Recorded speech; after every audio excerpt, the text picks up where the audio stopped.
Bismillahirrahmanirrahim. Assalamualaikum warahmatullahi wabarakatuh. Alhamdulillahi rabbil alamin. Wa bihi nasta'in. Ala umurid dunya waddin. Asyhadu an la ilaha illallah wahdahu la syarika lah. Wa asyhadu anna Muhammadan abduhu wa rasuluh. La nabiyya ba'da amma ba'du. Majelis hakim yang arif lagi bijaksana, hadirin wal hadirat rahimakumullah. Bhinneka Tunggal Ika adalah semboyan negara tercinta untuk Indonesia, sebuah kesadaran dari para pendahulu kita yang menyadari akan keanekaragaman bangsa kita. Negara ini terlihat sangat unik karena terdiri berbagai etnik dan beragam adat dan kebudayaannya. Masing-masing menambah hazanah dan kekayaan di negara yang tercinta ini. Dan Allah takdirkan dengan beragam penganut agama. Maka hadirin, keberagaman menjadikan bangsa Indonesia sebagai bangsa yang majemuk. Kemajemukan ini tidak boleh disikapi secara sempit karena akan melahirkan potensi konflik yang akan berdampak persoalan yang sangat rumit sehingga dapat menggoyahkan kekuatan para kaum elit untuk mempertahankan negara akan sulit. Tetapi harus disikapi dengan positif, dipandang dengan arif, dengan wawasan yang integratif, agar kebinekaan menjadi potensi yang memperkokoh bangsa kita. Sebagaimana sila ketiga Pancasila, Persatuan Indonesia, dan semboyan bersatu kita teguh, bercerai kita runtuh. Kerukunan berbangsa dan beribadah terusik oleh hadirnya intoleransi kehidupan beragama. Perusakan rumah ibadah agama lain sering terjadi di mana-mana. Hal inilah hadirin yang menegaskan ditetapkan toleransi lintas agama menjadi barang mahal di negeri tercinta ini. Terlepas dari apa yang menjadi motif perusakan tersebut hadirin, kita sepakat hal tersebut tidak seharusnya terjadi di negeri yang menjunjung tinggi kerukunan dalam berbangsa dan bernegara. Berangkat dari hal tersebut, tergugahlah hati kami untuk menyampaikan syarahan Al-Quran dengan judul Indahnya Moderasi Beragama dalam Menciptakan Kerukunan. Sebagai landasan awal syarahan kami terdapat dalam Al-Quran surah Al-An'am ayat 108 berikut ini. A'udzubillahi minasyaitonir rajim.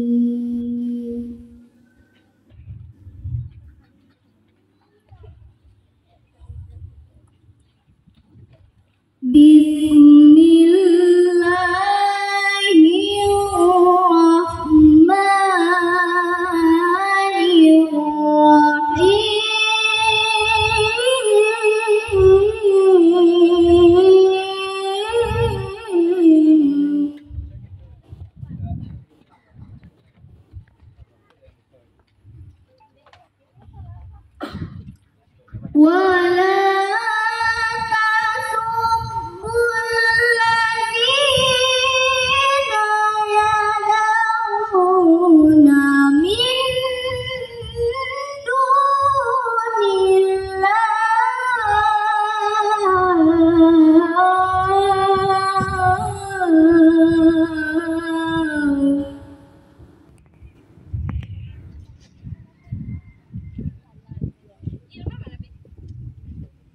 فيصد الله عدوا بغير علم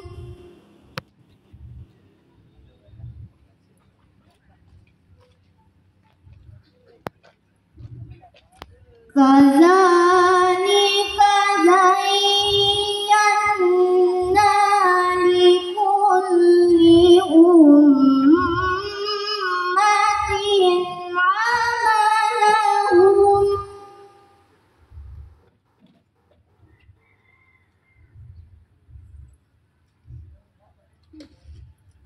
ثم إلى ربهم مرجعهم فينبئهم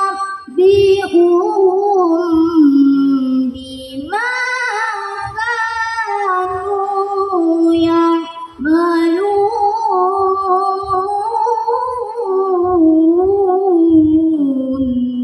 Aku berlindung kepada Allah dan godaan syaitan yang terkutuk. Dengan menyebut nama Allah yang Maha Pengasih, Maha Penyayang. Dan janganlah kamu memaki sembahan-sembahan yang mereka sembah selain Allah, karena mereka akan memaki Allah dengan melampaui batas tanpa dasar pengetahuan. Demikianlah kami jadikan setiap umat menganggap baik pekerjaan mereka. Kemudian kepada Tuhan tempat mereka kembali. Lalu Dia memberitakan kepada mereka apa yang dahulu mereka kerjakan. Mengenai ayat tersebut, Ibnu Katsir dalam tafsirnya jilid 4 halaman 242 menjelaskan bahwa kata tasabu berasal dari sabah yang berarti ucapan yang mengandung makna penghinaan terhadap sesuatu atau penisbahan terhadapnya dan aib terhadapnya.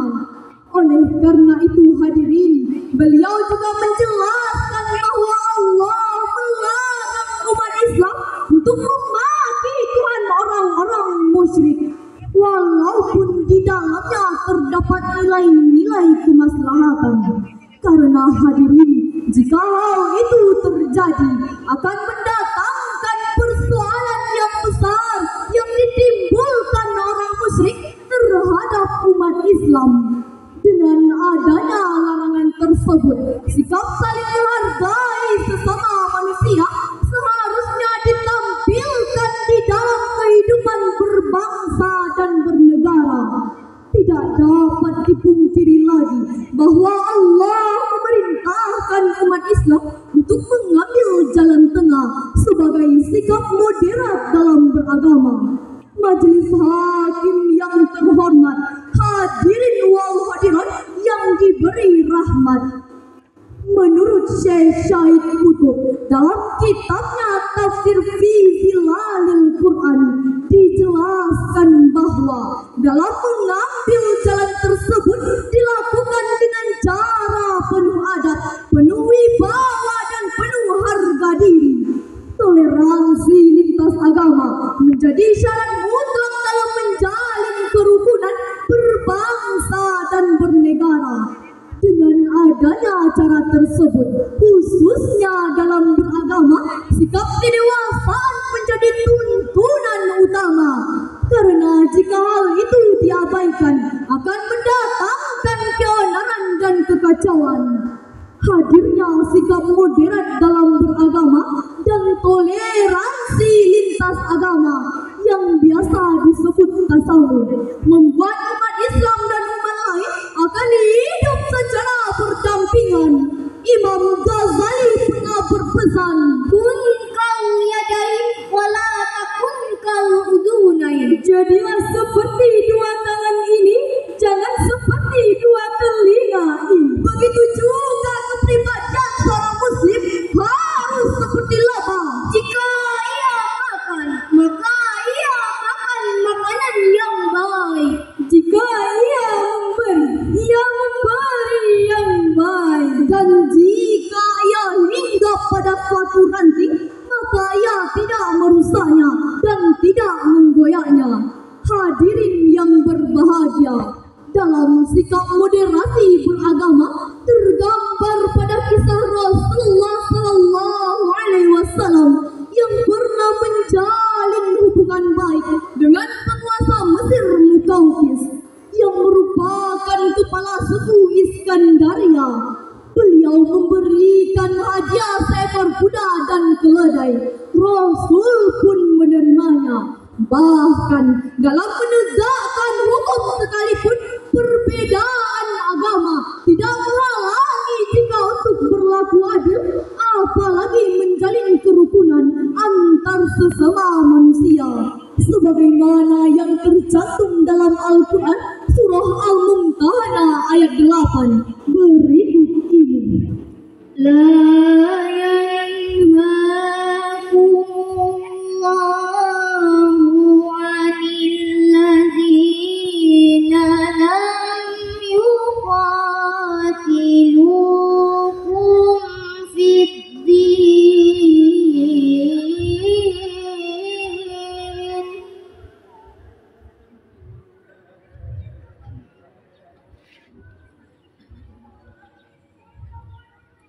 walam yukhrijukum min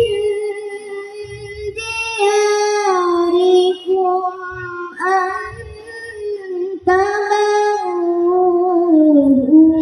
wa tuqsitu ilaihim.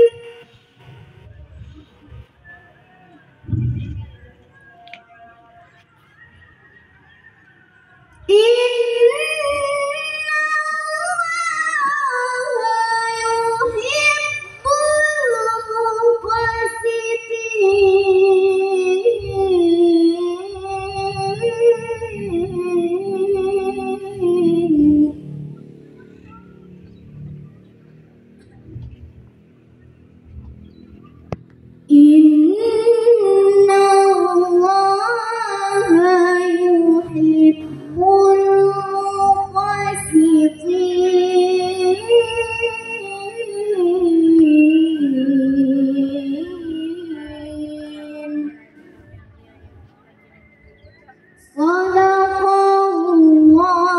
Sadaqallahul azim.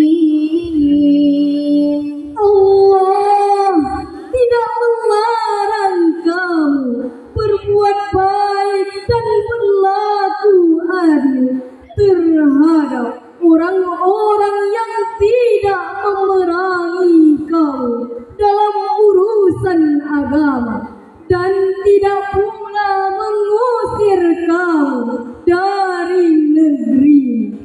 Sesungguhnya Allah mencintai orang-orang yang berlaku adil. Maha benar Allah dengan segala firman-Nya. Imam Fakhruddin Ar-Razi dalam kitab tafsirnya Mafatih Al-Ghaib jilid 10 halaman 520 menjelaskan ayat tersebut menjadi landasan berbuat baik untuk orang-orang non-muslim. Misalnya hadirin berlaku adil kepada mereka, interaksi dengan baik, tidak mengganggu dan saling tolong-menolong. Hadirin, menurut Muhammad Quraisyah pada kitab tafsirnya Al-Misbah volume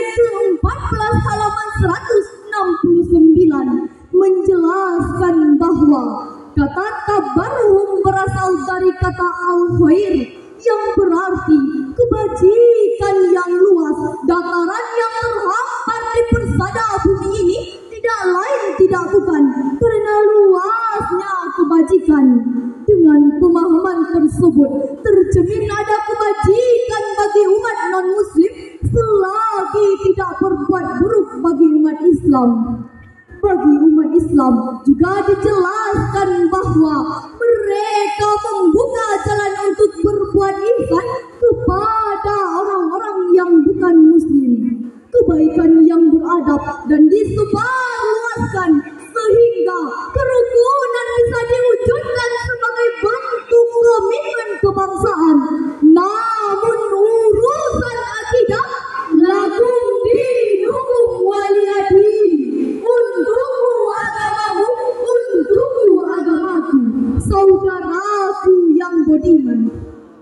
Komitmen kebangsaan sebagai indikator moderasi beragama meniscayakan pemahaman bahwa prinsip-prinsip agama tidak mesti dibenturkan dengan nilai kebangsaan. Keduanya mampu berjalan bersamaan, bahkan saling menguatkan.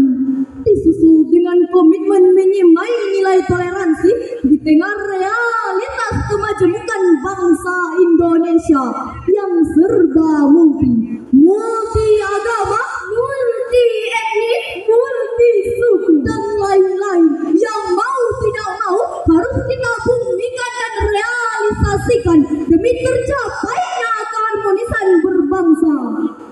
Bapak Wakil Presiden Kiai Haji Ma'ruf Amin pernah menuturkan pada acara Rakornas FKUB pada Selasa 3 November 2020 bahwa moderasi beragama sesungguhnya merupakan kunci terciptanya kerukunan baik lokal, nasional ataupun global. Moderasi beragama yang dalam Islam dikenal dengan wasatiyah merupakan proses meyakini dan memahami serta mengamalkan ajaran Islam secara adil dan seimbang sehingga menghasilkan cara pandang, sikap dan perilaku akan mengambil jalan tengah di antara jasmani dan rohani, antara tekstual dan kontekstual, antara idealitas dan kenyataan, antara hak dan kewajiban, antara kepentingan individual dan kemaslahatan bangsa. Tegasnya, moderasi beragama ada 4 indikator: kerukunan, anti kekerasan, komitmen, dan pemahaman yang akomodatif terhadap budaya lokal dalam Indonesia multikultural. Ma'asyiral muslimin, sahabat dunia akhirat yang hebat, majelis hakim yang cermat, dari syarahan yang kami sampaikan dapat diambil beberapa kesimpulan. Pertama, Islam adalah agama yang cinta damai, yang menghormati setiap manusia, apapun suku, bangsa, dan agamanya, dan menentang semua bentuk diskriminasi, sehingga Islam hadir sebagai rahmatan lil alamin. Kedua, umat Islam wajib menghormati dan melindungi orang-orang non-muslim yang ingin hidup damai dengan umat Islam. Tapi urusan akidah, Islam tidak ada mengenal kompromi. Ketiga, Islam hadir di tengah masyarakat yang majemuk untuk mewujudkan kehidupan yang damai, aman, tentram, dan sejahtera. Hadirin saudaraku yang berbahagia, mari kita jaga kekompakan bangsa ini. Mari kita tingkatkan kekuatan bangsa ini, karena bangsa Indonesia satu rupa, satu bangsa, satu tanah air Indonesia.